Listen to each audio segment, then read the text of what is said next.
Centro Bíblico Pastoral María de Magdala.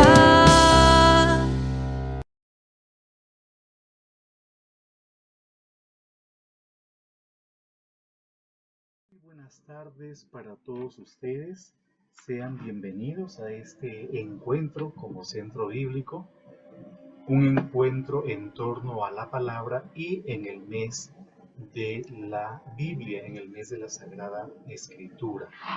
Como seguramente ya todos ustedes, o la mayoría por lo menos de ustedes sabe, nosotros tenemos unos encuentros regulares a lo largo del año, una especie como de conferencia virtual, de conferencias virtuales, y la del mes de septiembre tiene como título, como pueden ver ustedes en la lámina que se está proyectando, Jornada Bíblica San Jerónimo, Conferencia, Biblia y Exégesis. Entonces, digamos que hacemos lo posible para que el encuentro gire en torno a la Biblia y a la exégesis. Y el tema de este día sería el profeta Jeremías y la esperanza en la noche oscura de la fe, ¿verdad? Ese sería como el tema, la esperanza en la noche oscura de la fe. Entonces vamos a tratar de abordar todo esto, pero primero nos vamos a poner en las manos de nuestro Dios, pidiendo también la asistencia del Espíritu Santo para que podamos comprender a este profeta, su contexto, Se le fue la voz. para que podamos comprender. No sé si ahora se me escucha.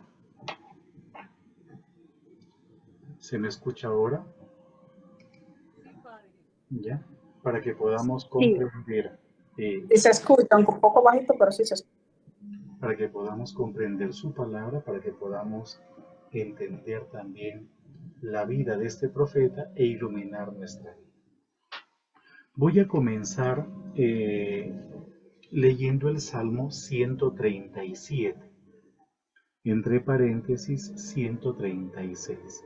El número más alto, es decir, 137, es el número que corresponde a la Biblia hebrea, mientras que el menor, en este caso 136, es el que corresponde a la Biblia griega y a la Vulgata latina. Junto a los ríos de Babilonia nos sentábamos a llorar, acordándonos de Sión. En los sauces de la orilla colgábamos nuestras cítaras. Los que allí nos deportaron nos pedían canciones y nuestros opresores alegría. Canten para nosotros una canción de Sión. ¿Cómo cantar una canción al Señor en tierra extranjera? Si me olvido de ti, Jerusalén, que se me seque la mano derecha, que se me pegue la lengua al paladar, si no me acuerdo de ti, si tú no eres, Jerusalén, mi mayor alegría. Señor, no te olvides de lo que decían los edomitas el día en que cayó Jerusalén. Arrásenla, arrásenla hasta los cimientos. Babilonia, ciudad criminal, dichoso el que te pague el mal que nos has hecho. Dichoso el que agarre a tus hijos y los estrelle contra la roca. Gloria al Padre y al Hijo y al Espíritu Santo, como era en el principio, ahora y siempre, por los siglos de los siglos. Amén. Muy bien, entonces me van a disculpar que no coloque la imagen mía, la cámara mía, y es que lo hago como para evitar interferencias con el internet. Si tienen dos Biblias, mucho mejor, ¿no? Pero si tienen una sola Biblia, pues ténganla ahí a la mano, porque vamos a comenzar a abordar lo relacionado con el profeta Jeremías. Entonces, por favor, van a abrir sus Biblias, vamos a abrir nuestras Biblias en el libro de Jeremías, capítulo 1, versículos del 1 al 3. ¿Ya? Voy a leer, como para no dilatar mucho el tiempo, voy a leer ese pedazo de texto. Palabras de Jeremías, hijo de Gelcías. Ahí aparece el nombre de su papá. palabras de Jeremías, hijo de Gelcías, uno de los sacerdotes residentes en Anatot, en tierra de Benjamín. Por lo tanto, estamos hablando de alguien que es hijo de un sacerdote. Por lo tanto, él también pertenece al círculo sacerdotal. Estamos aquí frente a un profeta que pertenece al grupo sacerdotal. No olvidemos esos detalles que después nos van a ser de muchísima utilidad. Palabras de Jeremías, hijo de Gelcías, uno de los sacerdotes residentes en Anatot, en tierra de Benjamín. Podríamos ver las 12 tribus, o pueden ustedes ir viendo también las 12 tribus, deben tener algún mapa en sus Biblias, o en todo caso abren una ventanita en internet y colocan las 12 tribus de Israel como para que se den cuenta. Está al norte de Jerusalén, es más, Jerusalén estaba dentro del territorio de Benjamín, de la tribu de Benjamín. El Señor le dirigió su palabra. Esto, si quieren, subrayenlo. Es importantísimo.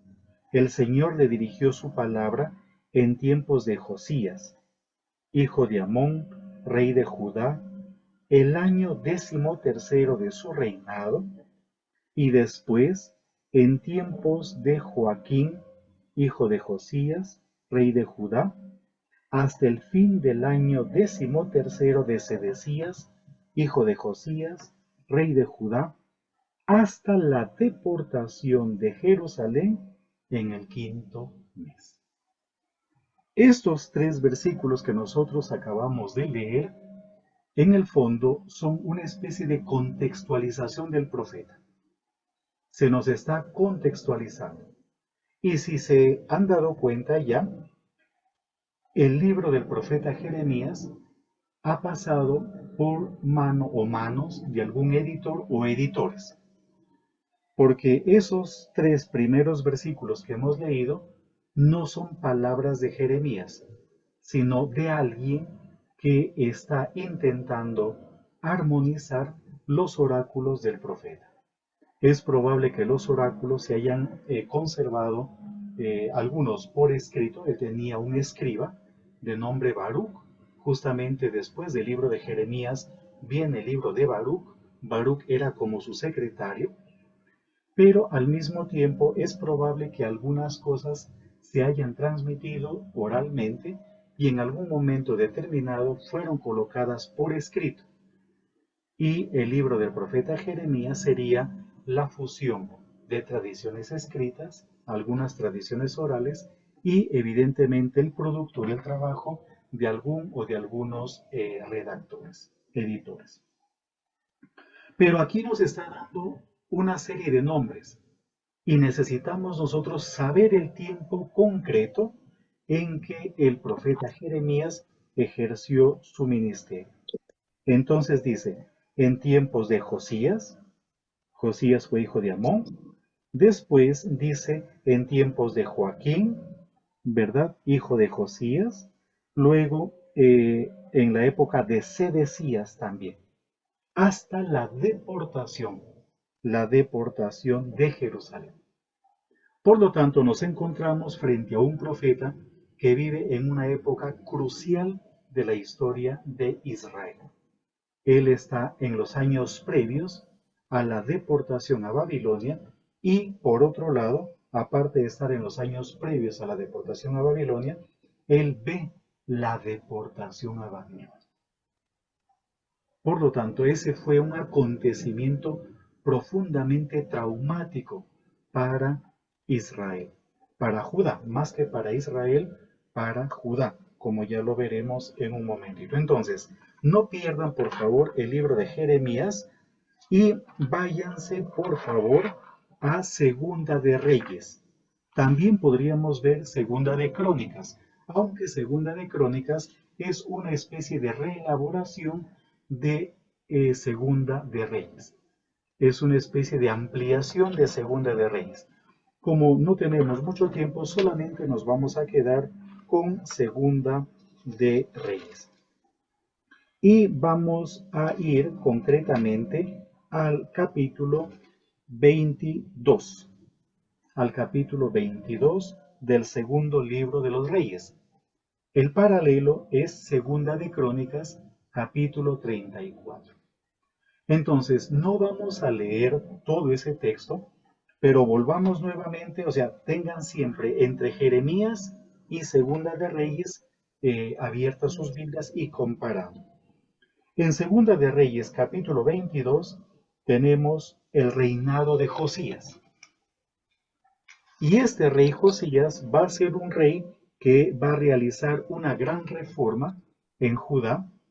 En su reinado se va a encontrar el rollo de la ley, que no se sabe, aquí hay todo un tema de discusión, no se sabe si de verdad se encontró un rollo o si compusieron el rollo y dijeron que lo habían encontrado, ¿verdad? Eso no se sabe muy bien, pero sea como fuere, ese rollo de la ley es el que le va a permitir al rey Josías realizar toda una reforma política y religiosa en el territorio de Judá.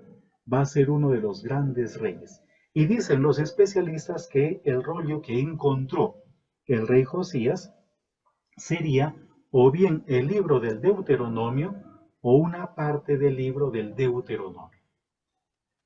Podría ser o bien el libro del Deuteronomio o una parte del libro del Deuteronomio. No vamos a entrar aquí en mayores discusiones, pero ¿en dónde se basan los especialistas para hablar de que se trataría o bien de una parte del Deuteronomio o de todo el Deuteronomio? En las reformas que realiza Josías, que justamente van acorde a lo propuesto por el libro del Deuteronomio. No vamos a profundizar ese puntito, pero aquí tenemos nosotros todo lo referente al hallazgo del libro. Luego viene la lectura del libro al pueblo, ¿verdad? Hay toda una reforma religiosa, la reforma religiosa en Judá, la reforma religiosa en Israel. Y aquí hay algo interesante. Si pueden, anoten por ahí, por favor, algunas fechas que también van a ser tremendamente importantes. ¿Qué fechas, por ejemplo, podrían ustedes anotar? En el año 721 o 722, aquí no hay un consenso entre los especialistas, el reino del norte, es decir, Israel, fue deportado a Nínive por los asirios. La famosa deportación a Asiria, a Nínive, concretamente, hecha por los asirios. Las fechas juegan un papel fundamental. El imperio asirio después amenazó incluso a Judá. Por lo tanto, el reino del norte cayó, Samaria cayó, el reino del norte prácticamente va a desaparecer. La población fue llevada cautiva y en su lugar trajeron población de otros pueblos para llenar los vacíos que la deportación había dejado. Los reyes de Asiria fueron hacia el sur e incluso hay unas escenas muy traumáticas. Voy a retroceder un poco en los textos bíblicos. Por ejemplo, pueden ver ustedes todo lo que tiene que ver con Ezequías, un poco antes, a partir del capítulo 18 del segundo libro de los Reyes.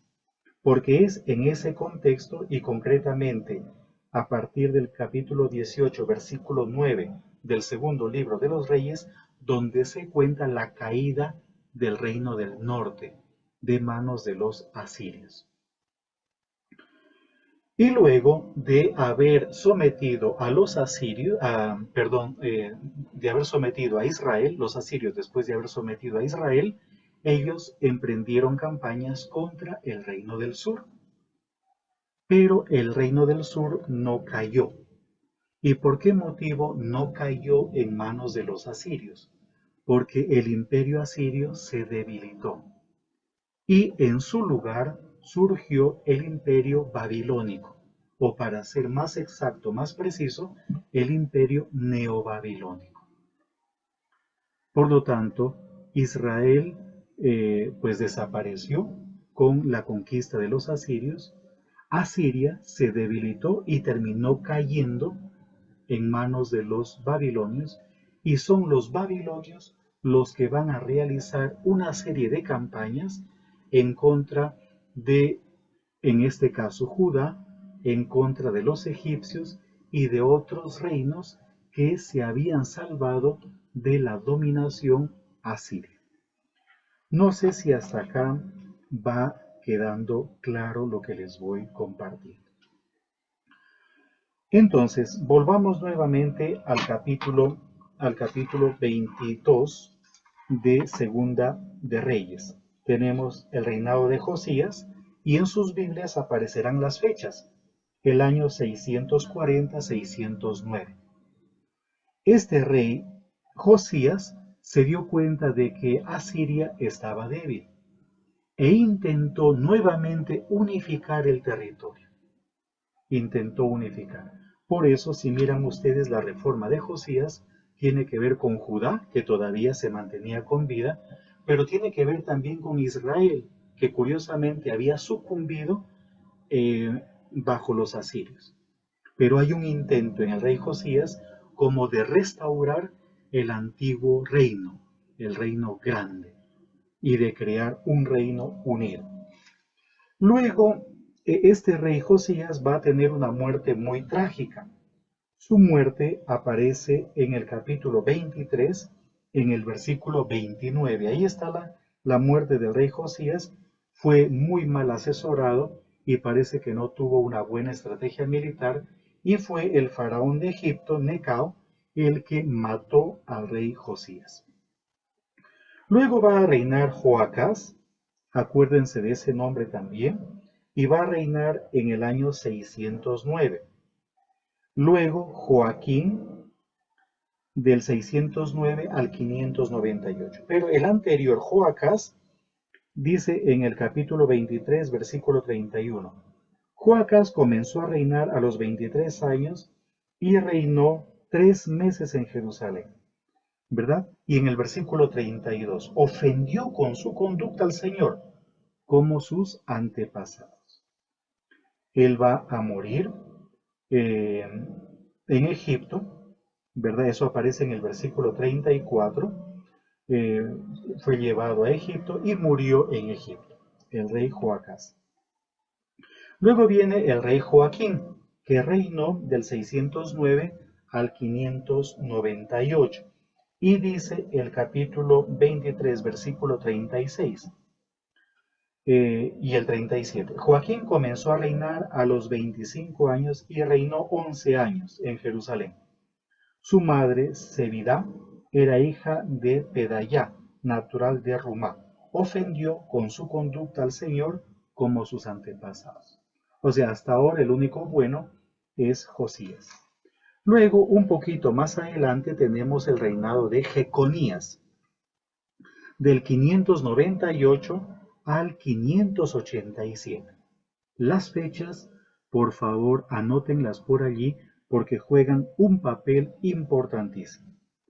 Jeconías comenzó a reinar a los 18 años y reinó 3 meses en Jerusalén. Su madre, Nehushta, era hija de Elnatán, natural de Jerusalén. Ofendió con su conducta al Señor como su padre. O sea, tenemos a unos reyes que son pues tremendamente complicados, ¿verdad? Y en su tiempo, en el reinado de Jeconías, Nabucodonosor, rey de Babilonia, subió contra Jerusalén y sitió la ciudad. Y es en este reinado, en el reinado de Jeconías, que se va a producir la primera deportación a Babilonia. Esto está en el versículo 13. Si quieren, desde el 12. Jeconías salió a su encuentro con su madre, sus cortesanas y sus jefes y sus criados. El rey de Babilonia los hizo prisioneros en el año 8º de su reinado. Como había dicho el Señor, se llevó todos los tesoros del templo del Señor y los del palacio del rey, y machacó todos los objetos de oro que Salomón, rey de Israel, había hecho para el templo del Señor. Deportó a toda Jerusalén, a todos los grandes y poderosos en número de 10,000, y a todos los herreros y cerrajeros. Solo dejó a la población más pobre del país. Deportó a Jeconías y a su madre. Y ese Jeconías va a aparecer al final del libro de los Reyes. Se nos va a decir que él gozó de libertad, pero después de haber cumplido varios años o de haber sufrido varios años de prisión. Entonces, aquí tenemos en el reinado de Jeconías la primera deportación babilónica. Luego viene el reinado de Sedecías en Judá, del 597 al 587. Y es en el reinado de Sedecías que se va a producir la segunda deportación, la destrucción de Jerusalén por completo y la segunda deportación a Babilonia. Y concretamente dice en el capítulo 25, versículo 3, el día 9 del cuarto mes, cuando el hambre se hizo insoportable en la ciudad y la gente no tenía nada que comer, abrieron una brecha en la ciudad. Todo el ejército huyó de noche por la puerta entre los dos muros cerca del jardín del rey. Y ahí más adelante, ya a partir del versículo 8, capítulo 25, versículo 8. El día 7 del quinto mes era el año 19 de Nabucodonosor, rey de Babilonia. No se olviden de ese nombre, Nabucodonosor, porque lo vamos en un ratito a necesitar, ¿verdad? Llegó a Jerusalén e incendió el templo del Señor, el palacio del rey y todas las casas de Jerusalén. El ejército de los caldeos que estaban a su mando destruyó las murallas de Jerusalén. Nabuzardán, jefe de la escolta, llevó cautivos a los sobrevivientes que quedaban en la ciudad, a los desertores que se habían pasado al rey de Babilonia y a todos los demás. Solo dejó alguna gente del pueblo para el cultivo del campo y de los viñedos. Los caldeos rompieron las columnas de bronce, las bases y la pila de bronce que había en el templo del Señor, y se llevaron el bronce a Babilonia. Todo eso sucedió en el año 587. Por lo tanto, en el 721-722, en esos años, se produjo la deportación de Israel en manos de los asirios a Nínive. Y luego la caída de Jerusalén y de Judá, en cierta manera, ya de manos de los babilonios, fue el año 587. En ese sentido, volvamos nuevamente al libro de Jeremías y leamos nuevamente los primeros 3 versículos, ahora que ya conocemos el contexto del ministerio de Jeremías. Palabras de Jeremías, hijo de Hilcías, uno de los sacerdotes residentes en Anatot, en tierra de Benjamín. El Señor le dirigió su palabra en tiempos de Josías. Entonces, en Segunda de Reyes, Josías está a partir del año número 640, ¿verdad? Tiempos de Josías, hijo de Amón, rey de Judá, el año 13º de su reinado, y después en tiempos de Joaquín, hijo de Josías, rey de Judá, hasta el fin del año 11º de Sedecías, hijo de Jesías, rey de Judá, hasta la deportación. Por lo tanto, 587. Podríamos decir entonces que el ministerio de Jeremías fue grande, ya fue grande, por lo menos unos 60 años al parecer, desde el 640 o 630 antes de Cristo hasta el 587. ¿Ya? Todo ese tiempo habría sido el tiempo en que Jeremías ejerció su ministerio. Estamos entonces hacia los finales del reino de Judá, por un lado, y por otro lado, estamos en el momento de la deportación a Babilonia. Esa es la razón de por qué comencé también este encuentro leyendo el salmo que nosotros hemos meditado al comienzo, porque tiene que ver justamente con la deportación a Babilonia. Ahora que ya hemos contextualizado y que sabemos que él vivió en un contexto en que su palabra no era valorada, habían reyes corruptos también, habían profetas que negociaban sus oráculos y al mismo tiempo el contexto de guerras y de invasiones y de deportaciones y de masacres. Entonces ahora con todo eso vamos a intentar leer, no de corrido como sería bonito, pero por lo menos en una forma pues fragmentada el libro de Jeremías. Y comencemos con su vocación, con la vocación. El Señor me habló así, capítulo 1, versículo 4. Antes de formarte en el vientre te conocí. Antes de que salieras del seno te consagré. Te constituí profeta de las naciones. Hay una canción que la compuso un músico peruano que se llama El Profeta. Yo quise hacerles escuchar esa canción, pero el internet no me da como para proyectar esas cosas. Pero lo pueden ustedes escuchar, o lo habrán cantado muchas veces, ¿no es cierto?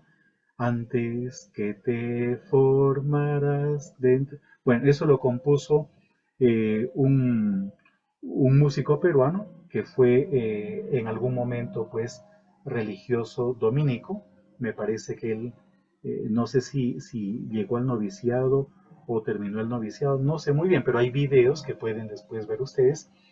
Compuso esa canción y la compuso sobre todo para la ordenación de otro dominico, del padre Héctor Herrera, que murió en el año de la pandemia, el padre Héctor Herrera. Entonces fue una canción compuesta en cierta manera por un ex dominico para la ordenación sacerdotal de un fraile dominico. Se inspira aquí, ¿verdad? Se inspira aquí. Pero aparte de ese dato un poco curioso, no sé si ustedes lo conocían, aparte de ese dato, tenemos aquí información sobre el profeta.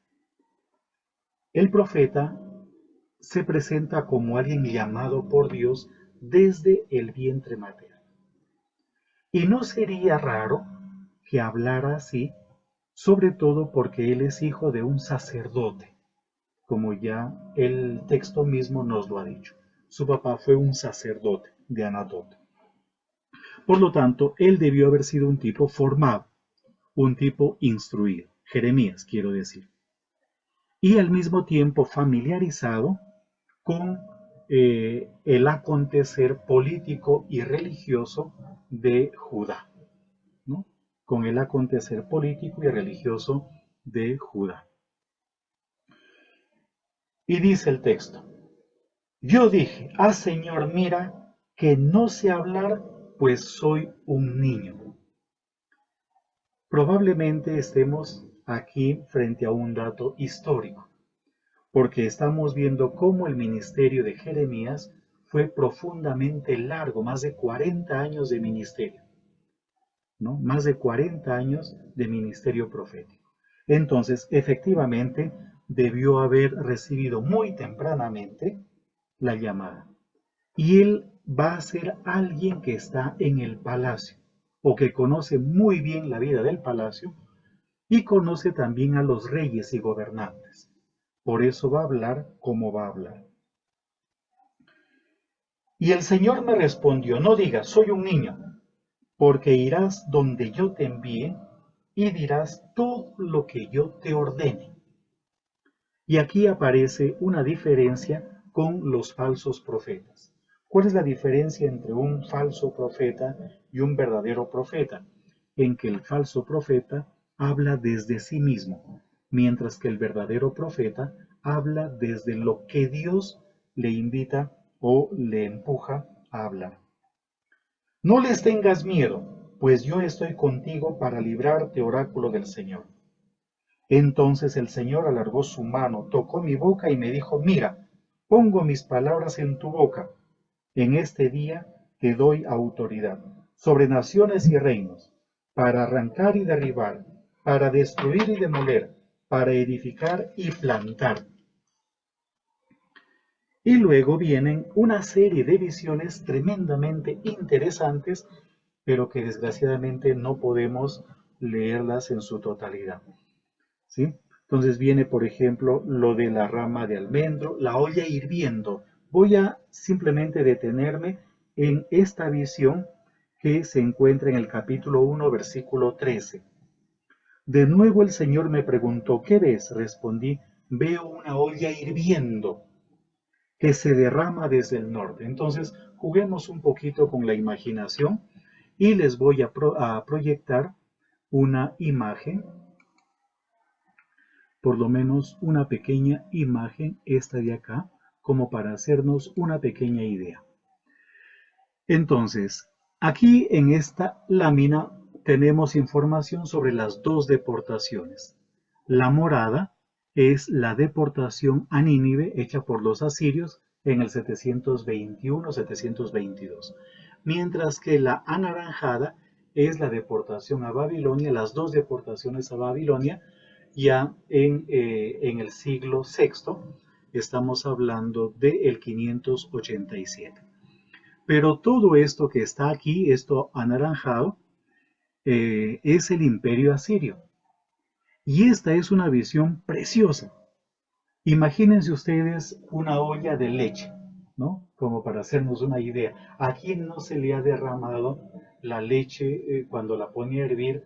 O la avena, imagínense ustedes la avena. Se descuidan un poco y la olla se derrama. Esa es la figura que el profeta está empleando para decir que la olla hirviendo se está derramando, desbordando, y va quemando literalmente todo lo que encuentra a su paso. Por lo tanto, es una figura para hablar del imperio asirio que viene del norte. El capítulo 2 nos habla de la infidelidad de Israel. Voy a leerles solamente el versículo 1 y 2. Dice, el Señor me dijo, anda y proclama en Jerusalén. Así dice el Señor, recuerdo tu amor de juventud, tu cariño de joven esposa, cuando me seguías por el desierto, por una tierra sin cultivar. Israel estaba consagrado al Señor, era el primer fruto de la cosecha. Quien le hacía daño, yo lo castigaba. La desgracia caía sobre él, oráculo del Señor. Pero luego va a decir, por ejemplo, en el capítulo 2, versículo 11, que ha cambiado y se ha vuelto idólatra. Por lo tanto, el ministerio de Jeremías es para denunciar la idolatría, comparándolo con infidelidad, y al mismo tiempo para denunciar a gobernantes, a sacerdotes, a reyes. Capítulo 3, ¿verdad? Llamada a la conversión. Escuchen esto. Si un hombre repudia a su mujer y ella se aleja de él y se casa con otro, ¿acaso regresará con ella otra vez? ¿No se ha profanado irremediablemente esa mujer? Y tú que te has prostituido con muchos amantes, ¿acaso podrás regresar a mí, oráculo del Señor? Levanta la vista a los montes y mira, ¿dónde no te has deshonrado? Los esperaba sentada al borde de los caminos, como un árabe en el desierto, y has profanado esta tierra con tus prostituciones y crímenes. Entonces está evidentemente denunciando los cultos idolátricos, ¿no? Y la idolatría en el Antiguo Testamento es comparada con el adulterio y la prostitución. Vamos a leer en el capítulo 3 una figura preciosísima de las dos hermanas, para hablar de Israel, que había caído ya en manos de los asirios, y para hablar de Judá, cuyo destino ya está sellado. El Señor me dijo en tiempos del rey Josías, ya saben que en Segunda de Reyes capítulo 22 aparece todo lo referente a Josías. El Señor me dijo en tiempos del rey Josías: ¿has visto lo que ha hecho Israel, la apóstata? Ha ido a toda montaña elevada y se ha prostituido bajo cualquier árbol frondoso. Es decir, que hubo una práctica que consistía en hacer altares en todas partes, incluso debajo de los árboles. Está describiendo un culto idolátrico. Yo pensaba, después de haber hecho todo esto, se convertirá a mí, pero no se ha convertido. Su hermana Judá, la pérfida, vio esto. Es decir, Judá vio cómo Israel se había prostituido, es decir, se había vuelto idólatra. Y vio también que yo repudié a Israel, la apóstata, por todos sus adulterios, dándole el acta de divorcio, pero no ha tenido miedo, sino que ha ido a prostituirse también ella, con su escandalosa prostitución. En el versículo 11, el Señor me dijo: al lado de la pérfida de Judá está la apóstata de Israel, y ésta parece inocente. Es decir, Judá vio a Israel cometer una serie de actos abominables, y Judá, lejos de convertirse, no solamente imitó a Israel, sino que lo superó en maldad. Ese es el contexto del profeta. Avancemos un poquitito más, ¿verdad? Y llegaremos nosotros a, en el capítulo 4, se vuelve a describir esta amenaza de Asiria. Asiria ya se cierne, cada vez se nota que tiene más poder, absolutamente más poder, y vamos a ver por segunda vez al profeta. Aunque tenemos aquí en el capítulo 7 ya oráculos en tiempos de Joaquín, ¿verdad? Entonces voy a leer lo que dice el capítulo, incluso un poquitito antes, el capítulo 6, versículo 22, o 13 primero, ¿ya? Desde el versículo 13. Porque desde el menor al mayor, todos están ávidos de lucro, desde el profeta hasta el sacerdote, todos practican la mentira. Pretenden sanar superficialmente la herida de mi pueblo, diciendo: todo va bien, pero nada va bien. ¿Acaso se avergüenzan de sus horribles actos? Ni se sonrojan ni conocen la vergüenza. Por eso caerán como los demás, tropezarán cuando yo les pida cuentas, dice el Señor. Y en el 6:22, a partir del 6:22 dice: así dice el Señor, un pueblo viene del norte, una gran nación surge de los extremos del mundo. Empuñan el arco y la lanza, son crueles y despiadados. Sus gritos son como el bramido del mar, cabalgan sobre caballos. Como un solo hombre se disponen a combatir contra ti, Sión. Es decir, vienen ahora por Jerusalén. Es una descripción también preciosa, la figura, quiero decir, de este ejército, del ejército asirio, que viene imparable y que va a asentar un golpe contra Judá, concretamente contra Jerusalén. Luego vienen los oráculos en tiempos del rey Joaquín, capítulo 7. El Señor dirigió esta palabra a Jeremías: párate junto a la puerta del templo del Señor y proclama esta palabra. Escuchen la palabra del Señor ustedes todos, hombres de Judá, que entran por estas puertas para adorar al Señor. Así dice el Señor Todopoderoso, Dios de Israel: enmienden su conducta y sus acciones, y les permitiré habitar en este lugar.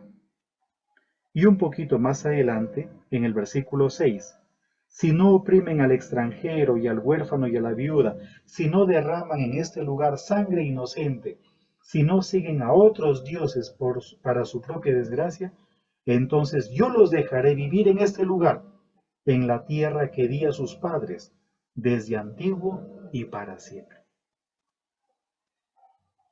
¿Cómo lee Jeremías la invasión del reino del norte?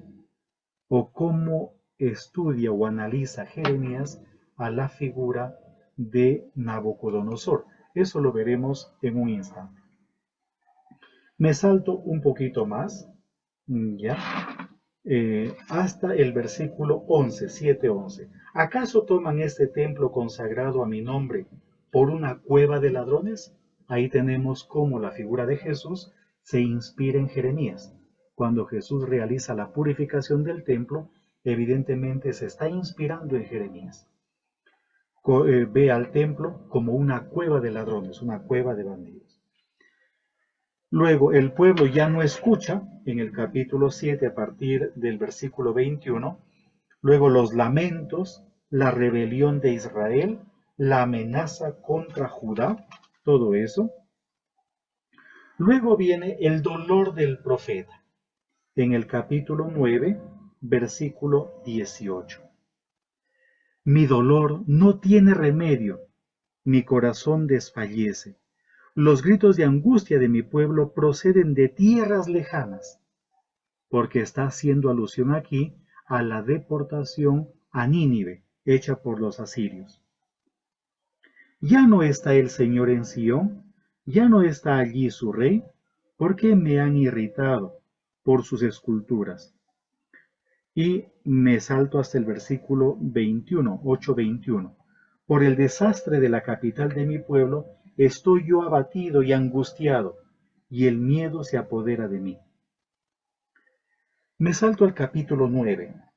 Corrupción de Judá. Es un pueblo corrupto. Y luego, lamentación por Sión, 9:9 para adelante. Lloraré y gemiré por las montañas, me lamentaré por los pastos de la llanura, porque están quemados, y nadie pasa ya por ellos, ni se oye el balar de los rebaños. Desde las aves del cielo hasta las bestias, todas se fueron huyendo. Convertiré Jerusalén en un montón de piedras. ¿Verdad? Luego lamentación por los muertos, luego la verdadera sabiduría en el capítulo 9, el capítulo 10, el Señor y los ídolos, el rebaño que se dispersa en el capítulo 10 también, una oración de intercesión, luego exigencias de la alianza, capítulo 11, lo voy a leer un poquitito. El Señor dirigió esta palabra a Jeremías. Escucha las cláusulas de esta alianza y comunícaselas a los hombres de Judá y a los habitantes de Jerusalén. Así dice el Señor Dios de Israel, maldito el que no obedezca las cláusulas de esta alianza, que yo impuse a sus antepasados cuando los saqué de Egipto, de aquel horno de hierro. Entonces les dije, obedézcanme y hagan lo que les he mandado. Así serán mi pueblo y yo seré su Dios. Es decir, está poniendo sobre la mesa las maldades, las iniquidades, los delitos de Judá. Y más abajito, en el versículo 5, de esta manera podré cumplir el juramento que hice a sus antepasados, de darles una tierra que emana leche y miel, la que ahora ya poseen. Yo respondí, sí, Señor. Y el Señor me dijo, proclama esto por las ciudades de Judá y por las calles de Jerusalén. Escuchen las palabras de esta alianza y pónganlas en práctica, porque he venido advirtiendo a sus antepasados sin cesar, desde que los saqué de Egipto hasta hoy, diciendo, obedezcan. Pero ellos no obedecieron ni hicieron caso. Estamos viendo cómo el profeta está ejerciendo su ministerio. Luego, en el capítulo 12, tenemos también a Dios que se lamenta de su heredad, ¿verdad? Y en cierta manera hay una especie de esperanza. Luego tenemos también más advertencias. Hay una sequía incluso, una gran sequía en el capítulo 14, pero ni aún así el pueblo se convirtió, ni aún así, ¿verdad? Luego tenemos tenemos nosotros la segunda confesión. La primera confesión fue al comienzo, el capítulo 1 a partir del versículo 4. Aquí tenemos nosotros la segunda confesión del profeta, capítulo 15, versículo 10, que va en sintonía con el tema nuestro hoy. ¡Ay de mí, madre mía! Pues me engendraste hombre de pleitos y controversias con todo el mundo. No he prestado ni he pedido préstamos, y sin embargo todos me maldicen. Dice el Señor, sí, te he creado enemistades, pero para bien. Sí, lancé al enemigo contra ti en el tiempo de la desgracia y de la angustia. Pero, ¿puede partirse el hierro del norte y el bronce? Entregaré al saqueo tus bienes y tus tesoros, pero todo por todos tus pecados cometidos en tu territorio. Y un poquito más abajo, ¿no es cierto? Te haré esclavo de tus enemigos en un país que no conoces. Se ha encendido el fuego de mi ira y arde contra ustedes. Tú lo sabes, Señor, acuérdate de mí y cuídame, véngame de mis perseguidores, no dejes que me arrebaten, abusando de tu presencia, de tu paciencia. Mira que por ti soporto las injusticias. Cuando encontraba tus palabras, yo las devoraba. Tus palabras eran mi delicia y la alegría de mi corazón, porque he sido consagrado a tu nombre, Señor, Dios Todopoderoso. No me he sentado a disfrutar con los que se divertían. Forzado por tu mano me senté solitario, pues tú me llenaste de indignación. ¿Por qué es continuo mi dolor y mi herida incurable y sin remedio? Que me has vuelto arroyo engañoso de aguas inconstantes. Entonces el Señor me respondió así: si regresas a mí, yo te haré regresar y estarás a mi servicio. Y si separas lo precioso de lo despreciable, tú serás mi portavoz. Que sean ellos quienes te dan la razón y no tú a ellos. Te pondré frente a este pueblo como sólida muralla de bronce. Lucharán contra ti, pero no te vencerán, pues yo estaré contigo para salvarte y librarte, oráculo del Señor. Te libraré de la mano de los malvados, te rescataré del poder de los violentos. Un texto precioso que cuenta cómo el profeta, por el ejercicio de su ministerio, hablando contracorriente, en contra de todos, y de manera muy diferente a como sus contemporáneos están hablando, comenzando por los sacerdotes y profetas de su época. El profeta tiene que hablar de ese modo y eso le acarrea un sinnúmero de sinsabores. Pero no solamente eso, sino que así como Oseas tuvo que casarse con dos mujeres, con una prostituta, con una adúltera, también el profeta recibe una serie de mandatos un poco raros. Y eso está en el capítulo 16. Por ejemplo, en el versículo 1, el Señor me habló así: no te cases, no tengas hijos ni hijas en este lugar. Un mandato raro en un contexto en donde tener hijos es importantísimo. El profeta debe permanecer célibe, sin casarse. ¿Por qué motivo? Porque está advirtiendo de esa manera que los niños y las niñas, al igual que los hombres y las mujeres, van a morir. Es decir, el profeta está advirtiendo una especie de masacre inminente. Y luego, en el versículo 5, otro mandato. Así dice el Señor: no entres en una casa donde hay un banquete fúnebre, no vayas a lamentarte ni les des el pésame, porque yo retiro de este pueblo, oráculo del Señor, mi paz, la misericordia y la compasión. Es decir, el profeta está anunciando una masacre inminente. Ahora, ¿cómo se sentirían ustedes? Pues aquí habemos de varios países, de República Dominicana, de Colombia, de Perú, creo que también hay alguno, De Ecuador me imagino que también hay. Pero ¿cómo se sentirían, por ejemplo, los de Colombia? Yo estoy en Colombia. Si yo mañana comenzase a decir, Colombia será destruida, Colombia va a ser invadida y va a ser aniquilada por completo. Es decir, ese mensaje no caería bien. No cae bien. Y eso es lo que el profeta está advirtiendo. Luego viene otra invitación, incluso en el versículo 8, 16, 8. No entres tampoco en una casa donde celebran una fiesta para sentarte a comer y beber con ellos, porque así dice el Señor Todopoderoso, Dios de Israel: voy a hacer callar en este lugar ante ustedes y en estos días las voces festivas y alegres. Es decir, vamos a llorar, vamos a sufrir. Y aquí viene lo interesante, 16:14.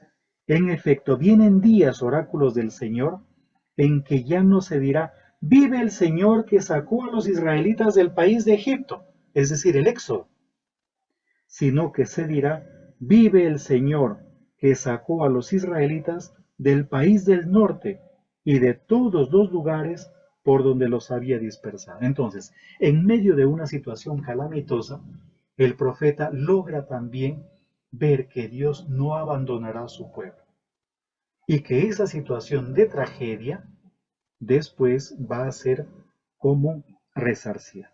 Avancemos un poquito más. Capítulo 17, pecados de Judá. Y en el capítulo 17 aparece otra vez el tercer lamento del profeta. El primero, ya saben ustedes que está en el capítulo 1, lo hemos leído.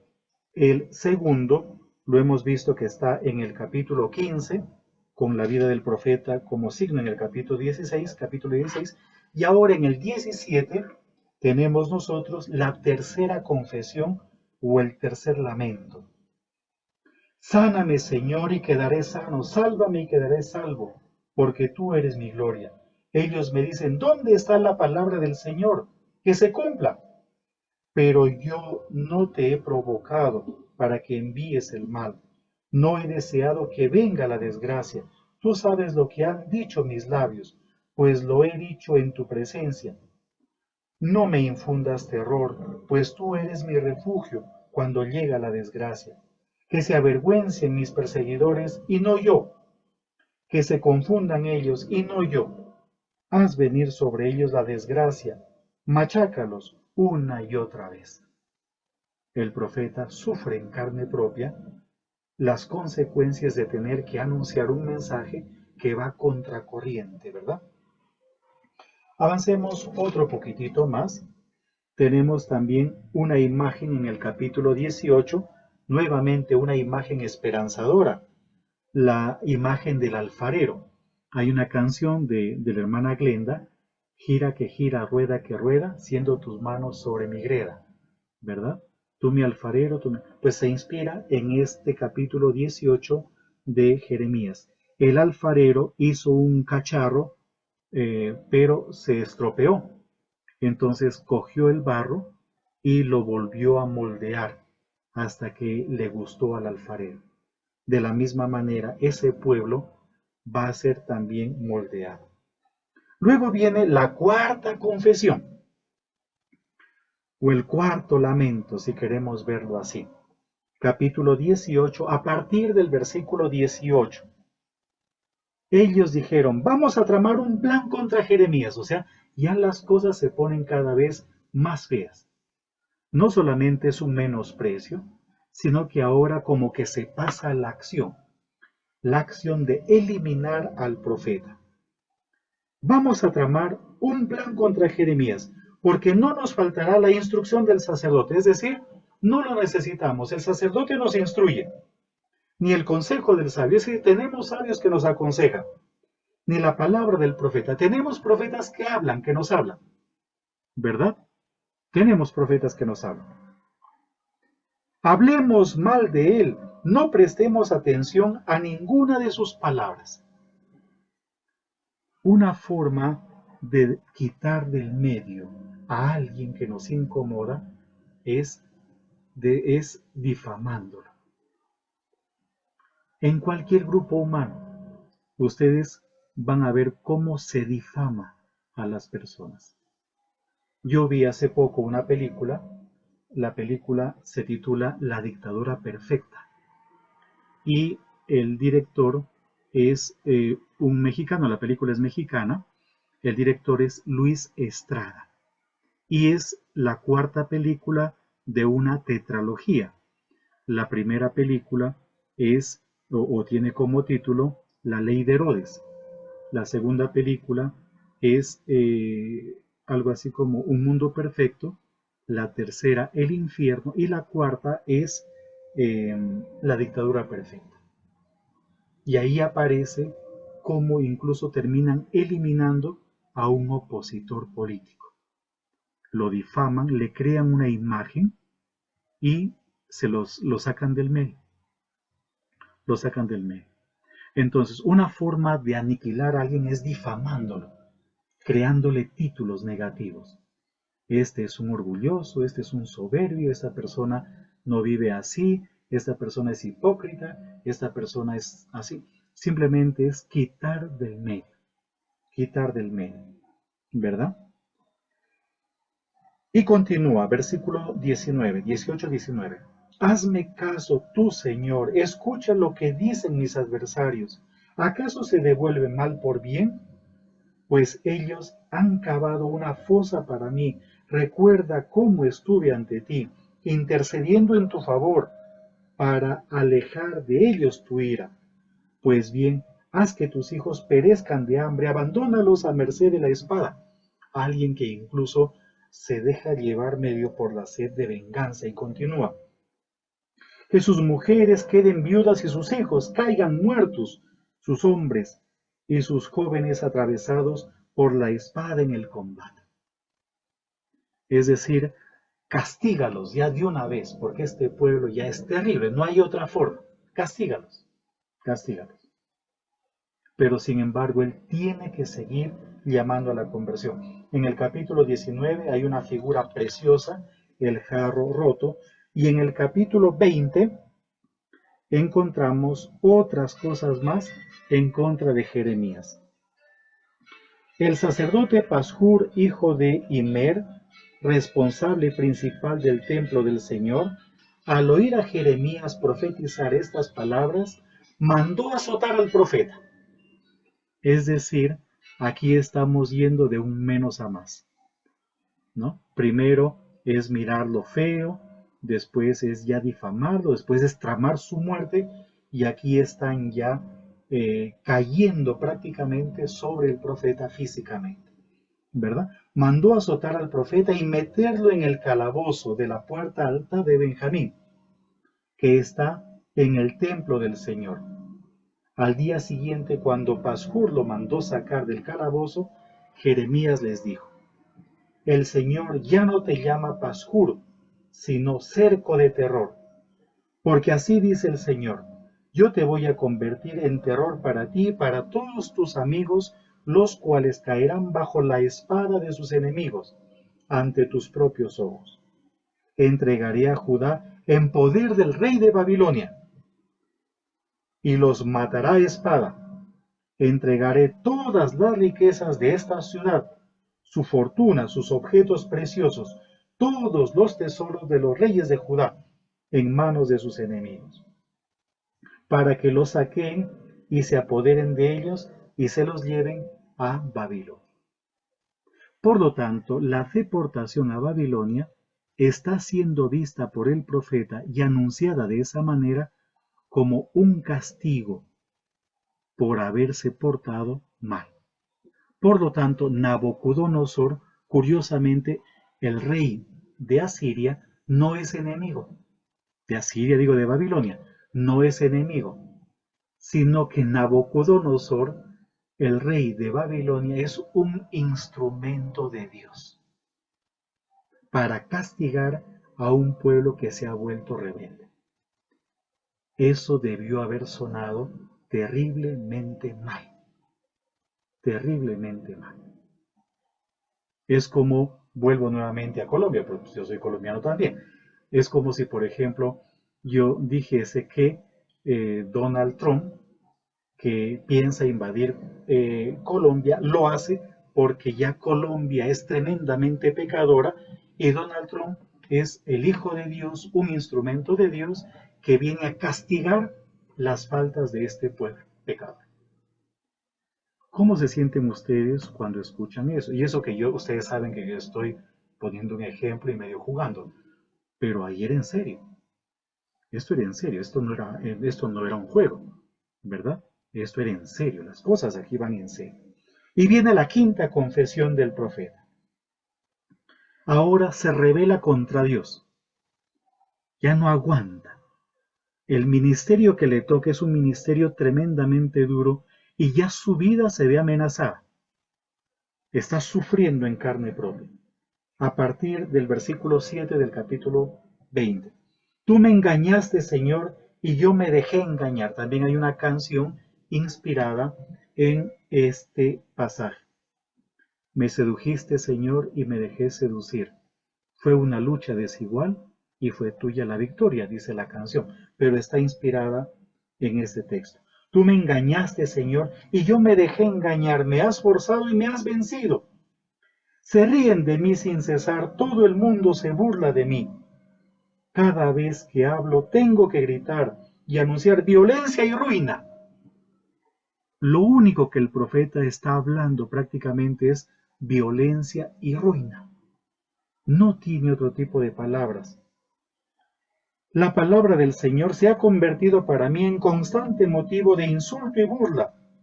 Yo me decía, no pensaré más en él, no hablaré más de su nombre. Pero era dentro de mí como un fuego ardiente, encerrado en mis huesos. Me esforzaba en sofocarlo, pero no podía. He escuchado las calumnias de la gente, terror por todas partes. Denúncienlo, vamos a denunciarlo. Todos mis familiares espiaban mi traspié. Quizá lo podemos engañar, lo vencemos y nos desquitaremos de él, hasta la propia familia. Pero el Señor está conmigo como un guerrero poderoso. Mis perseguidores caerán y no me vencerán. Quedarán avergonzados por su fracaso. Sufrirán una humillación eterna e inolvidable. Oh Señor Todopoderoso, que examinas al justo, que ves el interior del hombre y sus intenciones, haz que yo vea cómo te vengas de ellos, porque a ti he confiado mi causa. Canten al Señor, alaben al Señor, que libró al pobre del poder de los perversos. Y aquí está el texto terrible, que inspiró incluso otros textos, como por ejemplo el libro de Job. Ahora entendemos por qué el profeta habla como habla. Capítulo 20, versículo 14. Job, el libro de Job, va a retomar el mismo texto. Maldito el día en que nací. El día en que mi madre me dio a luz no sea bendito. Maldito el hombre que dio a mi padre la noticia, te ha nacido un hijo varón, llenándolo de alegría. Quede ese hombre como las ciudades que el Señor destruyó sin piedad, que oiga gritos por las montañas y alaridos a mediodía. ¿Por qué no me hizo morir en el vientre? Mi madre se habría convertido en mi sepulcro y nunca me habría dado a luz. ¿Para qué salí del vientre? ¿Para ver penas y tormentos y acabar mis días avergonzado?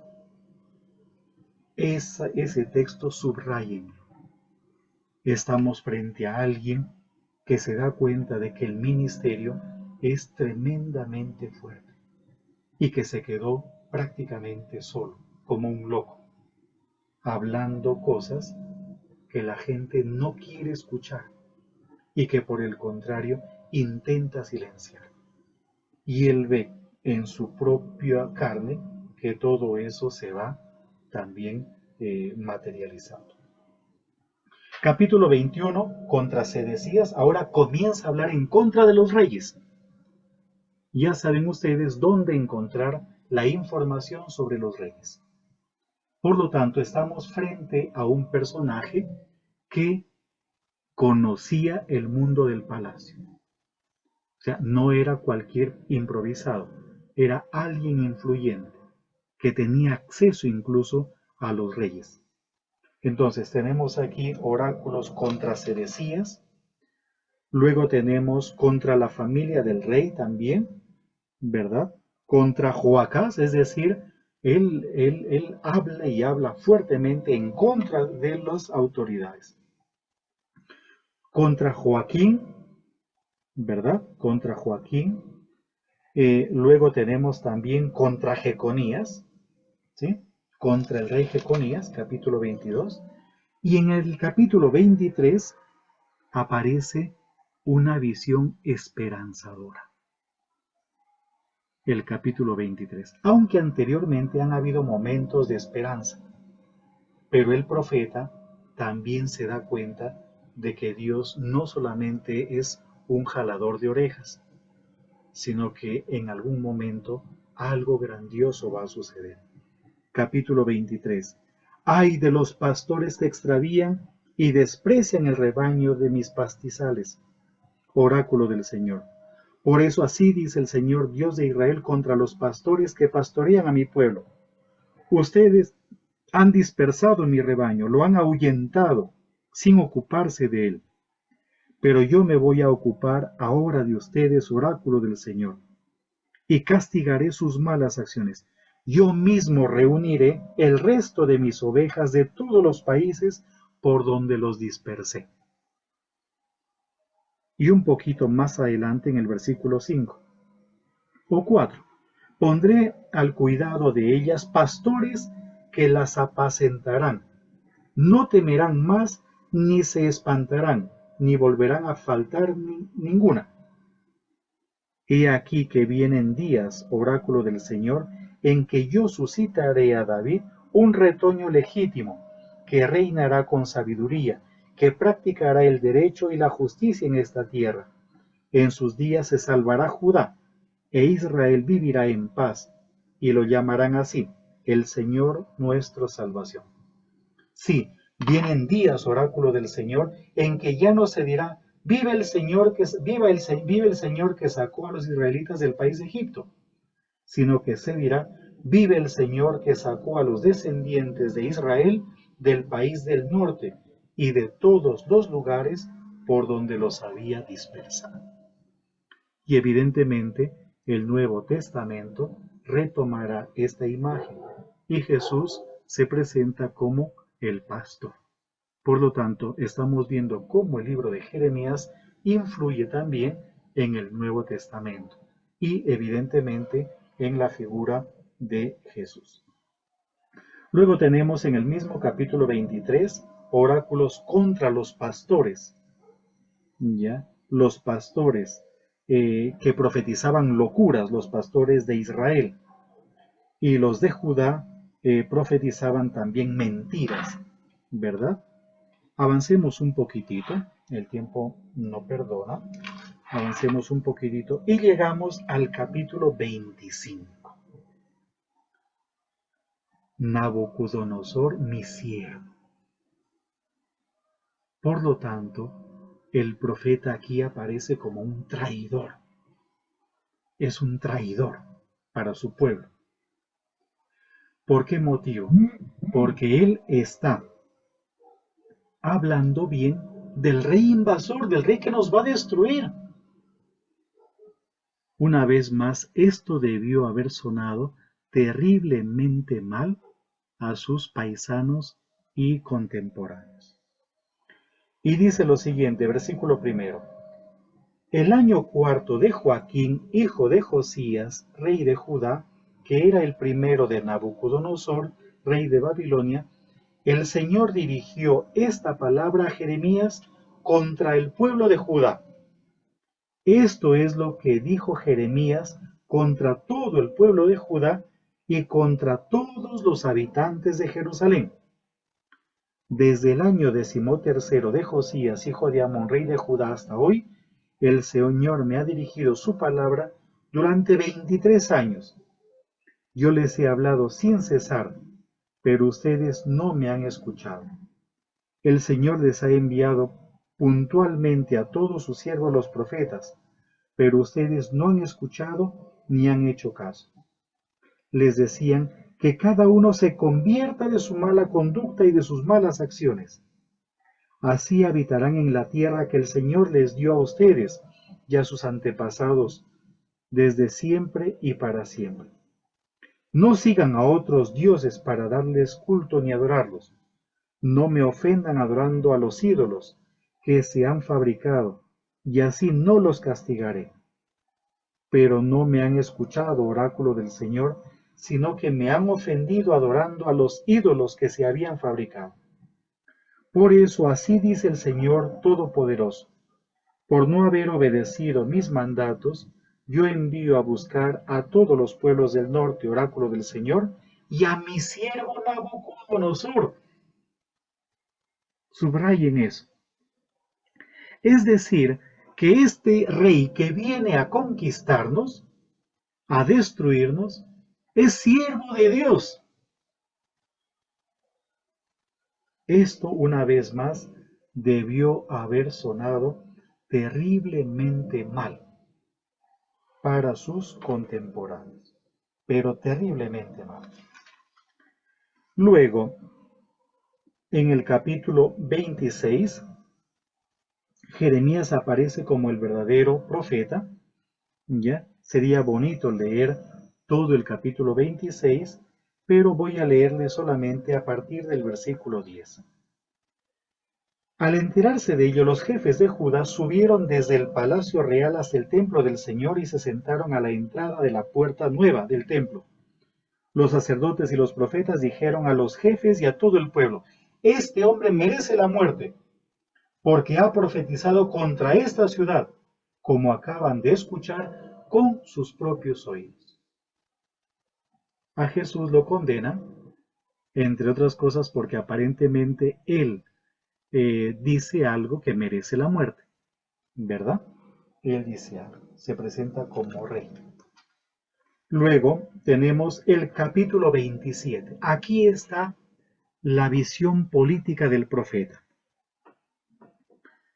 Él invita a someterse a Babilonia, no a hacer guerra a Babilonia, no enfrentarse a Babilonia.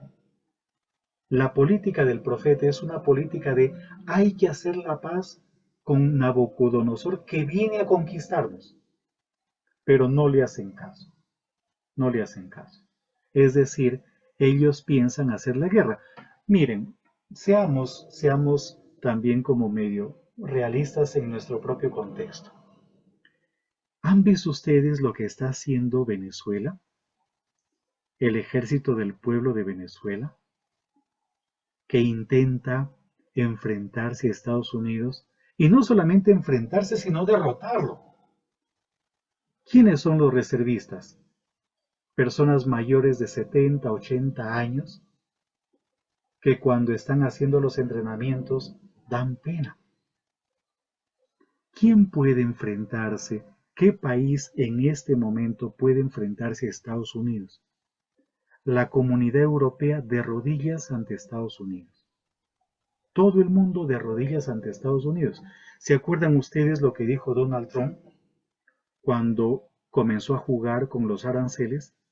Que todos los países le llamaban a él, ¿ya? Y le decían, y disculpen lo que voy a decir, esto no lo digo de vulgar, estoy simplemente repitiendo la frase del presidente de Estados Unidos, que llamaban los presidentes para decirle que están dispuestos a hacer lo que él diga con tal de que no suba los aranceles y que incluso le besarían el trasero. Tal cual. Es decir, leamos la historia del profeta Jeremías mirando los espejos que tenemos en la actualidad. ¿Qué opciones tiene Venezuela frente a Estados Unidos? Absolutamente ninguna. Ninguna. Y probablemente Jeremías veía esa realidad. Entonces, hombre, entre que nos apresen sin matarnos y que nos apresen matándonos, pues el profeta dice que nos apresen sin matarnos. O sea, sometámonos. Esa es la política del profeta. Y luego, en el capítulo 28, viene el enfrentamiento del profeta con otro profeta, Hananías, y el capítulo 29. Ese capítulo 29 es interesantísimo, hermoso. Es la carta que dirige el profeta Jeremías a los deportados. ¿Ya? La carta, ¿qué dice? Esta es la carta que el profeta Jeremías envió desde Jerusalén a los consejeros de los exiliados, a los sacerdotes y a los profetas, y a todos los que Nabucodonosor había deportado de Jerusalén a Babilonia. ¿Y cuál es el tenor de la carta? Dice, la escribió después de que el rey Jeconías y la reina madre, los ministros, los príncipes de Judá y de Jerusalén, los herreros y cerrajeros, salieron de Jerusalén. Es decir, después de la primera deportación. Se la confió a Elasá, hijo de Safán. Bueno, me salto al versículo 4. La carta decía así: así dice el Señor Todopoderoso, Dios de Israel, a todos los que han sido deportados de Jerusalén a Babilonia: edifiquen casas y habítenlas, planten huertos y coman sus frutos, cásense y engendren hijos, casen a sus hijos e hijas, para que tengan descendencia, crezcan en número y no disminuyan, trabajen para hacer próspera la ciudad a donde yo los he desterrado, y rueguen por ella al Señor, porque su bien será también el bien de ustedes. Es decir, afrontar la deportación con una actitud totalmente diferente, no de derrota, sino con una actitud de esperanza. Y es ahí en donde tienen sentido los relatos del Pentateuco. El Pentateuco va a jugar un papel fundamental en la vida de los desterrados. Si se fijan bien, aquí aparecen dos promesas que le hacen a Abraham: la descendencia y la tierra. Por lo tanto, los textos del Pentateuco no cuentan una historia pasada. Son textos que sirven también a un pueblo que se encuentra atravesando por una situación por demás complicada. Entonces, esta carta del profeta es hermosísima. Y tenemos nuevamente ejemplos en la vida real. Gente que sale de su propio país. ¿Cómo actúan en otros países? Es decir, hacen lo posible para que los países o las ciudades que los acogen prosperen, o por el contrario, forman bandas de delincuentes, se vuelven terribles.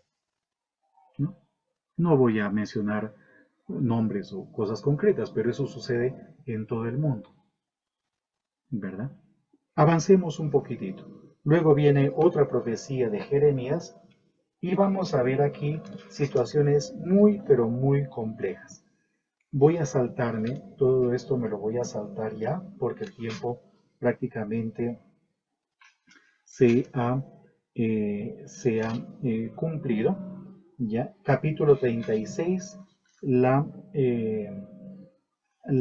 caída de Jerusalén, y luego tenemos la prisión de Jeremías. Lo van a meter en una prisión prácticamente para que muera, ¿verdad? A partir del versículo 3 del capítulo 37. El rey Sedecías mandó a Yeucal, hijo de Selemías, y al sacerdote Sofonías, hijo de Maasías, para decir al profeta Jeremías: intercede por nosotros ante el Señor nuestro Dios. Jeremías se movía con libertad entre el pueblo, pues no lo habían encarcelado.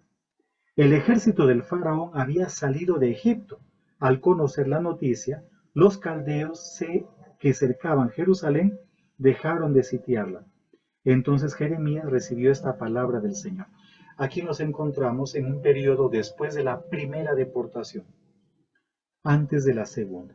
Capítulo 38. Jeremías en el pozo. En el pozo.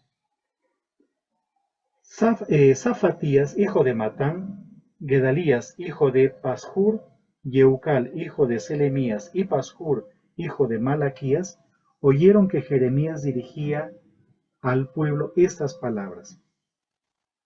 Así dice el Señor, el que se quede en esta ciudad morirá a espada, de hambre y de peste, pero el que se entregue a los caldeos vivirá. Los caldeos son los babilonios. Obtendrá como recompensa su propia vida y vivirá. Así dice el Señor, Jerusalén caerá en poder del ejército de Babilonia. La conquistará sin que nadie pueda evitarlo. Y aquellos jefes fueron a decir al rey, este hombre merece la muerte, porque desalienta con semejantes palabras a los combatientes que quedan en la ciudad y a todo el pueblo. Este hombre no busca el bien del pueblo, sino su desgracia. El rey Sedecías respondió, lo dejo en sus manos, pues el rey no puede oponerse a los deseos de ustedes. Así que ellos fueron y bajándolo con cuerdas, arrojaron a Jeremías al pozo del príncipe Malquías, situado en el patio de la guardia. En el pozo no había agua, sino solo fango, y Jeremías se hundía en él. El etíope Abdemelec, funcionario del palacio real, se enteró de que habían echado a Jeremías en el pozo, y un día que el rey estaba impartiendo justicia en la puerta de Benjamín, salió Abdemelec del palacio real y dijo, oh rey mi señor, esos hombres hacen mal tratando así al profeta Jeremías. Lo han arrojado al pozo, donde va a morir de hambre, pues ya no hay pan en la ciudad. El rey dio al etíope Abdemelec esta orden, toma 3 hombres contigo y saca a Jeremías del pozo antes de que muera. Abdemelec llevó consigo a los hombres, entró en el guardarropa del palacio, tomó unos cuantos trapos y vestidos usados, los tiró junto con una soga al pozo donde se encontraba Jeremías y le dijo, colócate estos trapos entre los sobacos y las sogas. Jeremías lo hizo así. Ellos tiraron de él con las sogas y los subieron del pozo. Y Jeremías quedó en el patio de la guardia. El rey Sedecías mandó traer al profeta Jeremías a la puerta de la guardia en el templo del Señor, y una vez allí el rey dijo a Jeremías, voy a preguntarte una cosa, no me ocultes nada. Jeremías respondió a Sedecías, si te contesto seguro que me matarás, si te doy un consejo no me harás caso. Y continúa todo el relato. Avancemos un poco más. En el capítulo 39 cae Jerusalén, Jeremías es liberado, y luego en el capítulo 40 Jeremías se queda con el pueblo, pero en el 42 tiene que huir a Egipto. Jerusalén cayó, Judá cayó en manos de los babilonios, todo fue destruido, se produjo la gran deportación a Babilonia, y la literatura extrabíblica, concretamente la vida de los profetas, una obra apócrifa, dice que Jeremías murió en Egipto exiliado. Murió exiliado. Pero va a tener, y el libro siguiente es pues Baruch, ya porque lo que viene a partir del capítulo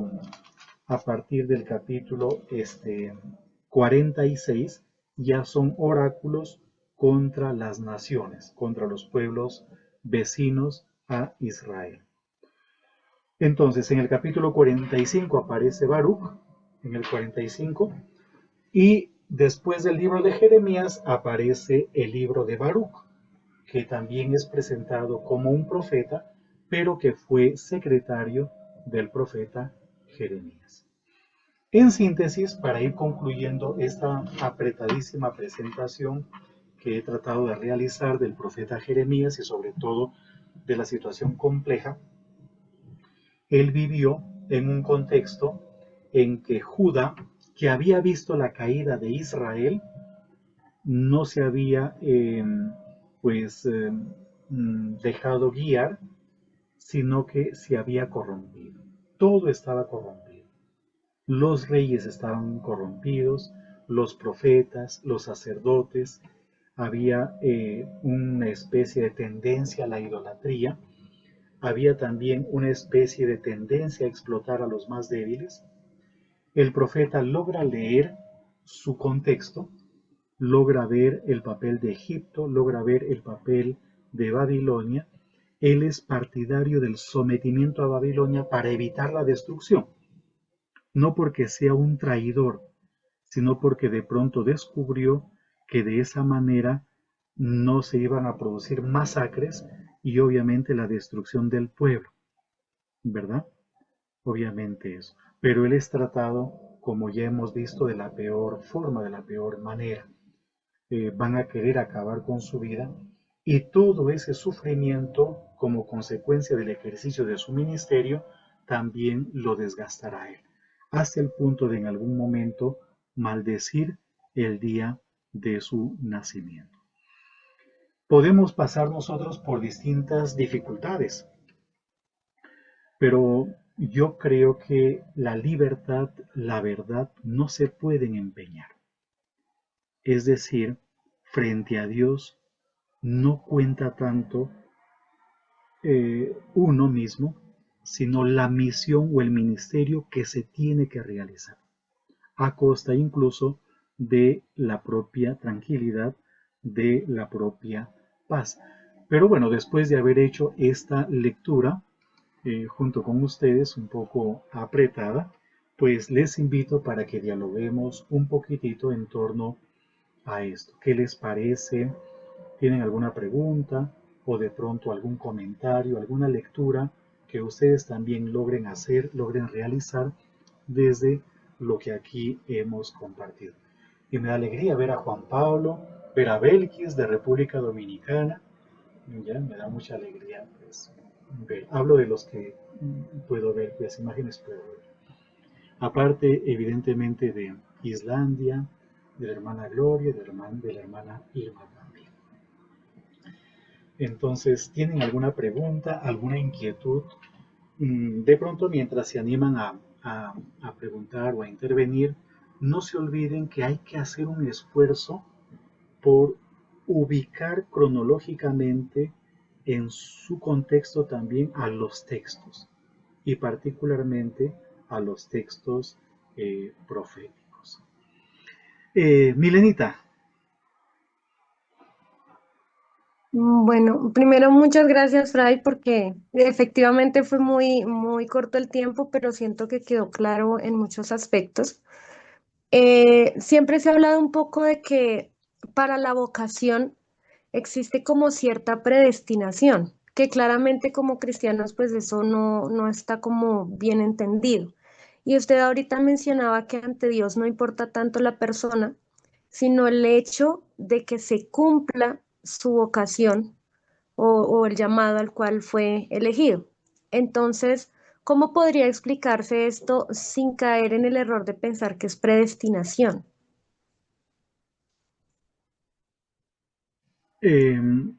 La Iglesia Católica normalmente ve la predestinación a la luz de Primera de Timoteo, capítulo 2, versículo 3, si la memoria no me falla, pues ahorita pueden corroborar el texto, cuando dice, por ejemplo, esto es bueno y agradable a Dios, que quiere que todos los hombres se salven y lleguen al conocimiento pleno de la verdad. Más o menos eso debe decir el texto, ¿verdad?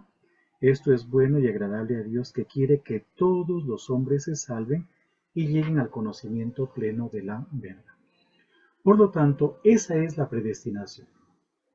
Es decir, la predestinación es como ese deseo de Dios de que todos alcancen la salvación.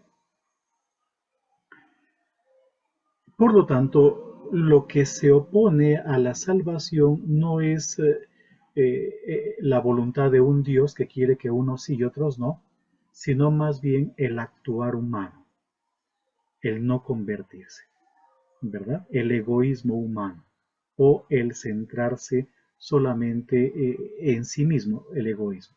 En ese sentido, por ejemplo, los profetas o aquel que tiene una vocación prácticamente muere a sí mismo, ¿no? Muere a sí mismo. Porque hemos visto cómo el profeta en varios momentos dice, yo estoy harto de hablar así. O sea, él quiere dejar eso. Él quiere, hablando popularmente, tirar la toalla. Pero dice, no puedo, hay algo dentro de mí que es más fuerte que yo. Y él termina ejerciendo el ministerio a costa incluso de su propia tranquilidad, de su propia vida. Entonces, no podríamos hablar aquí de predestinación, sino estamos hablando de una vocación, cuando Dios llama y la persona es consciente del ministerio que tiene, no le queda otra más que hacerlo, a costa incluso de su propia tranquilidad, de su propio beneficio, de su propio provecho, de todo, ¿verdad? Y ese es un criterio también para conocer a un verdadero profeta de un falso profeta. ¿Cómo distinguir? El libro del Deuteronomio dice que cuando un profeta dice algo y se cumple, ese profeta es verdadero y hay que hacerle caso.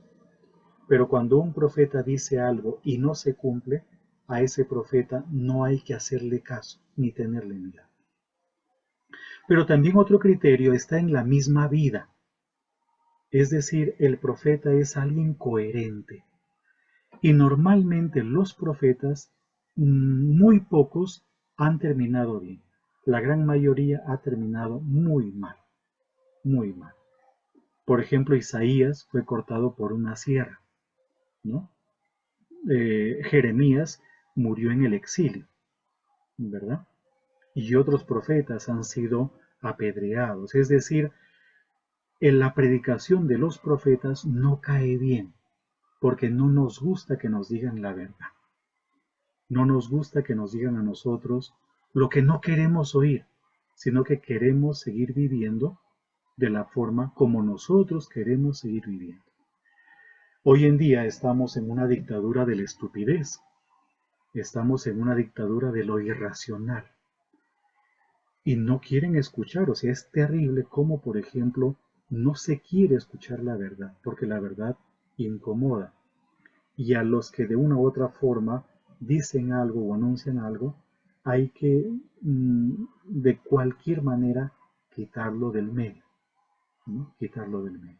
Entonces, la vida del profeta es otro criterio para saber si estamos frente a un profeta verdadero o a un profeta no verdadero.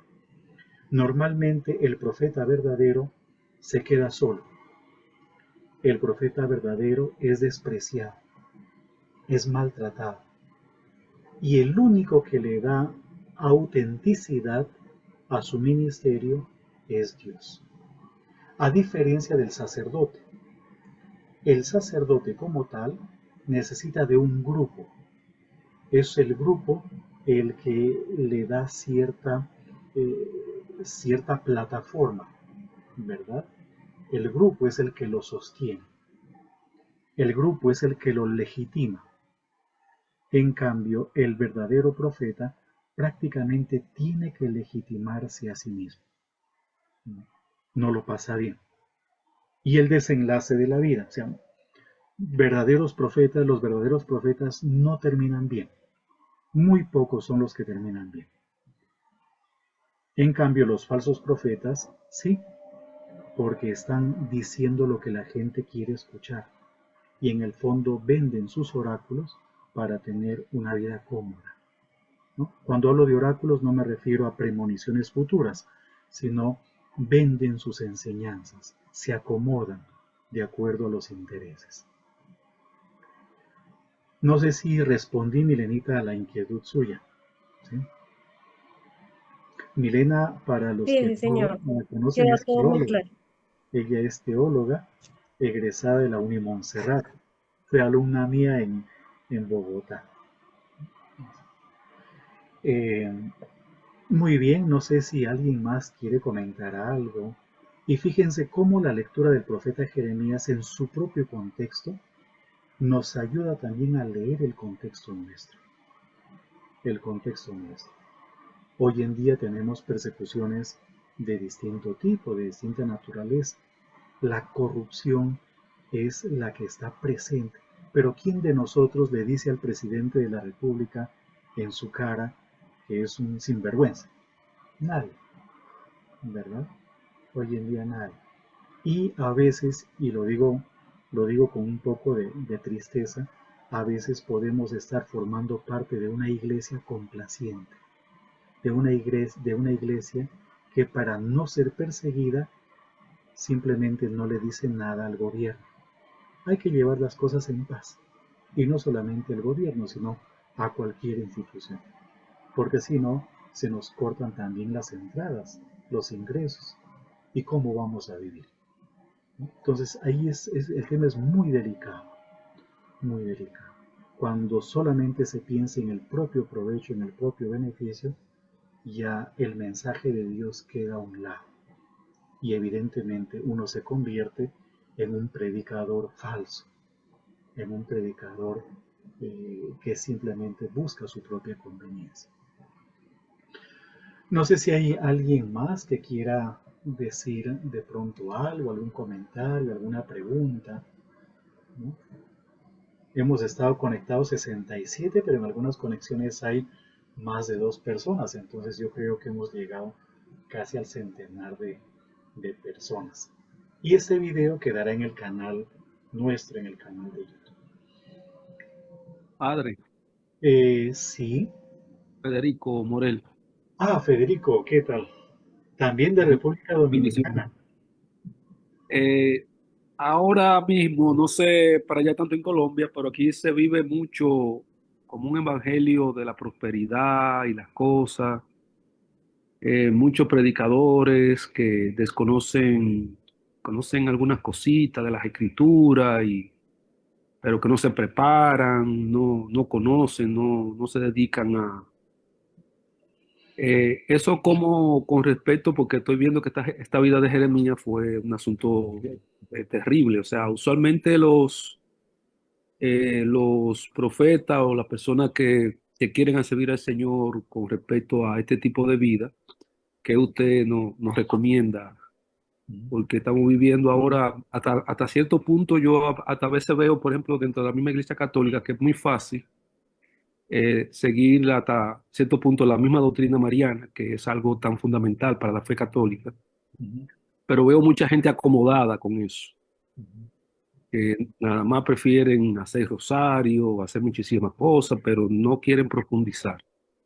Con respecto a eso, ¿qué usted no puede decir? Yo creo, Federico, que usted ha puesto un tema tremendamente importante sobre la mesa. Y yo veo lo que ve usted, es decir, yo veo, por ejemplo, en la misma Iglesia Católica, una tendencia a, a ver milagros, a ver cosas extraordinarias, eh, y a ver, por ejemplo, a un Jesús sanador y liberador. No digo que no se dé eso.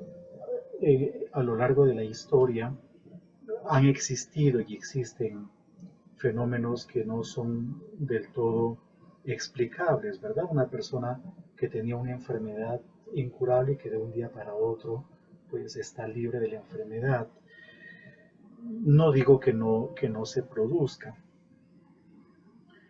pero lo que yo estoy diciendo es que hemos caído como en un negocio de lo sagrado, porque detrás hay algo de eso, ¿no? Detrás de muchas celebraciones milagrosas o de muchas predicaciones mm, se esconde también algún tipo de mercantilismo y es peligroso.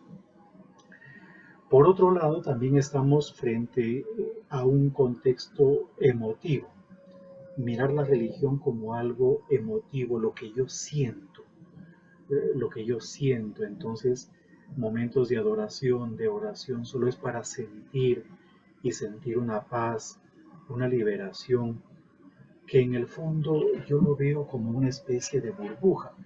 Permítanme hacer un paréntesis. Hemos hablado de Jeremías, ¿sí? Pero podríamos haber hablado de Ezequiel. Y la situación de Ezequiel fue mucho más triste todavía. Si alguien de ustedes es psicólogo, léase el libro de Ezequiel. El contexto es el mismo, porque Ezequiel también, al igual que Jeremías, ve la deportación. Y Ezequiel, según el parecer de algunos psicólogos hoy en día, podríamos decir que es alguien que sufre de bipolaridad o personalidades múltiples. Yo no sé cuál sería el diagnóstico, pues no soy psicólogo. De pronto necesito de psicólogos, sí, eso todos, pero no soy psicólogo. Pero, por ejemplo, el libro de Ezequiel denota una personalidad traumática. Es alguien que cae en una profunda depresión, después tiene momentos de euforia, es alguien que se vuelve místico y es alguien que se vuelve vulgar. Hay vulgaridades en el libro de Ezequiel, es vulgar, tal cual. Y eso refleja que estamos frente a una personalidad caótica.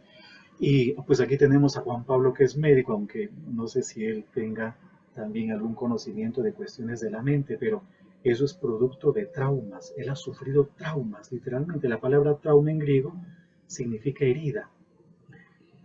Y no se lee en el libro de Ezequiel algo que diga, libérame de esta situación o sáname, no. O lo mismo Jeremías, ¿no? Aunque Jeremías dice, pues ya estoy harto, pero él sigue para adelante. Entonces, la pregunta sería, ¿cómo aprender a convivir con lo que nos pasa y cómo desde lo que nosotros estamos sufriendo y viviendo, hacemos algo que va medio en una dirección diferente de la religiosidad o espiritualidad contemporánea, en donde lo emotivo juega un papel importante? Por otro lado, somos desgraciadamente hijos de una cultura de la inmediatez. Perdóneme Juan Pablo por lo que voy a decir, a lo mejor me equivoco, pero de las endorfinas, creo que la endorfina es como una hormona de la satisfacción, ¿no? Y todo está hecho, por ejemplo, para tener satisfacciones inmediatas y no tener sufrimiento. Por eso se habla de esta época como la época o de la generación de cristal. Nos rompemos con muchísima facilidad y buscamos lo emotivo. Entonces, eso significa no sufrir, dejar las cosas como están. Yo me meto dentro de una burbuja y desgraciadamente la religión se ha convertido en esa burbuja que nos protege de todo. O sea, lo religioso es para vivir libre y feliz y contento. Cuando la religión, como la estamos viendo ahorita, es también de denuncia y de arriesgar el propio pellejo. Disculpen por la expresión mía, ¿no? Es decir, la religión no solamente es una cuestión de cucufatería. Hoy en día, y creo que por eso también la religión es vista como algo hasta primitivo, las cuestiones de género, por ejemplo. Ustedes escuchen a este Agustín Laje de Argentina, cuando él es invitado a distintos lugares, le dicen, sí, pero no utilices argumentos de la religión, como si la religión fuese algo totalmente irracional. Es decir, ¿a qué hemos reducido o confinado la religión? Hoy en día la religión aparece simplemente como un movimiento irracional, pero que no es capaz de argumentar. Y la culpa de pronto la tenemos nosotros, por una deficiente formación, por una deficiente preparación. Y terminamos haciendo más daño que bien, porque la religión supone también estudio, la religión supone también preparación. Eso es un poco el cuadro ascético, ¿no? Entonces yo creo que todo eso debemos repensarlo, debemos replantearlo. ¿Qué tipo de religión estamos nosotros practicando? una religión de burbuja que nos protege de todo y nosotros somos el resto de Israel y no nos contaminamos con el mundo, o una religión que se mancha los zapatos y que se da cuenta de que está en el mundo y que tiene obligatoriamente que denunciar lo que no es correcto. Cuidado, y esto que voy a decir no es mío. En cierta manera me apoyo en el Papa Benedicto XVI. Nosotros somos cristianos, ¿de verdad? Miren, yo voy a decir algo que puede sonarles raro a ustedes. Yo me atrevería a decir que no somos cristianos, porque el cristianismo profesa el amor, y el amor supone la justicia, se apoya en la justicia. Por lo tanto, en donde no hay justicia, no hay cristianismo, así de simple. ¿Hasta qué punto nosotros, al igual que los profetas, estamos trabajando porque haya justicia? Pero no lo hacemos. No se me escucha, ¿verdad? ¿No se me está escuchando o sí? Islandia, ahora sí, ¿no es cierto? Fue por un momento, pero ya volvió. Ya volvió. Entonces, Se va y viene, se va y viene. ajá, sí. Entonces, la lucha por la justicia supone arriesgar la vida. Supone arriesgar la vida. Y nosotros no estamos viviendo así. Nosotros estamos dentro de una religión cómoda y de una religión de milagros y de emociones y de sentimientos. Es una burbuja, dentro de una burbuja, y de comodidad también. Y no arriesgamos mucho, porque al final nos quedamos sin plata, sin dinero.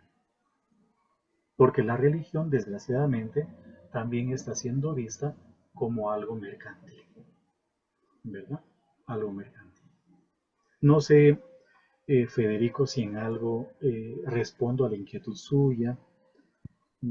O por No, excelente, excelente. la idea es Esa parte más de Benedito que usted dijo se medio cortó ahí, pero me supongo que cuando usted dijo que no somos cristianos, ya yo lo entendí claramente y yo creo que tenemos que repensar mucho esa parte realmente, porque tenemos que cuestionar nuestro cristianismo. cuando yo Porque ahora cuestionar el no- cristianismo. Ujú, sí, exacto, ahí se cortó, pero yo lo entendí después cuando terminó la idea. sí. Y la parte de la burbuja creo que es una descripción excelente para uno repensar. Sí, porque es verdad, lo que andamos buscando es placer, comodidad, que además, nosotros los cristianos, nadie se atreve a decir nada delante de uno malo, porque uno de una vez le responde. Uno Sí. se enoja con el otro fácilmente, no importa quién sea. Lo que estamos es buscando cuidarnos Ujú. y no vivir el evangelio, vivir el amor de Dios. Y de Y pronto eso cuesta, estamos, porque Cristo le costó la vida. y de pronto estamos también en una época en donde el individuo no interesa. Lo que interesa es la institución. Por eso, por ejemplo, han salido a la luz o salen a la luz cosas muy delicadas al interior de la iglesia que se han tapado para no manchar a la institución. A veces en comunidades religiosas, es decir, preferimos sacrificar a un individuo antes que corregir ciertos elementos o ciertos datos, ¿no? Es muy delicado el asunto. Aquí tengo yo como a Johanny Vargas, pero me imagino que no es el nombre. No, no le escucho. No se le escucha. No sé si los demás escuchan, pero yo no le estoy escuchando. No Se se escucha. oye. No se escucha, ¿no? Activa el micrófono, por favor. Sí. Uy, miren, nos pasamos un poquito, pero yo de verdad que les estoy profundamente agradecido por haber acogido este tema, esta invitación, y les digo que vamos a tener un adicional. Entonces, creo que dentro de 15 días voy a organizar un cursito de introducción al Apocalipsis y lectura solo de las cartas del Apocalipsis. Apocalipsis, porque el tiempo no nos va a dar para más. Entonces va a ser una semanita, creo que va a ser de 7:30 a 9 de la noche, hora colombiana, ecuatoriana, peruana. Y sería 8:30 a 10 de la noche, hora de República Dominicana y de todos los que están en la misma zona horaria, ¿no? Entonces yo creo que para dentro de 15 días tendremos ya ese cursito. La invitación espero entre mañana y pasado ya ponerla así. Y será totalmente gratuito, ¿no? Será estaremos muy contentos de acogerles, y será un curso gratis también. Y para los que no puedan participar y deseen, quedará en el canal que tenemos en YouTube. Padre, sigue dándonos buena enseñanza. Espero continuar en la próxima. Y que Dios me le dé mucha salud y vida. Muchas gracias. Un abrazo grande, un abrazo Mil fuerte. gracias. Yo estuve en William, República- una feliz noche. Yo estuve en República Dominicana ayer. Estuve una semanita y quedé enamorado de la iglesia. Un abrazo grande para todos ustedes, que Dios les bendiga, y entonces dentro de 15 días tendremos nuestro cursito sobre el Apocalipsis. Ya les llegará el afiche.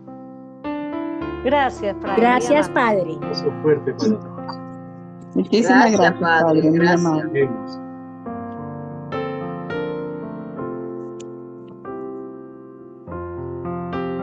Padre, muchas bendiciones, que pueda descansar. Gracias. Un abracito.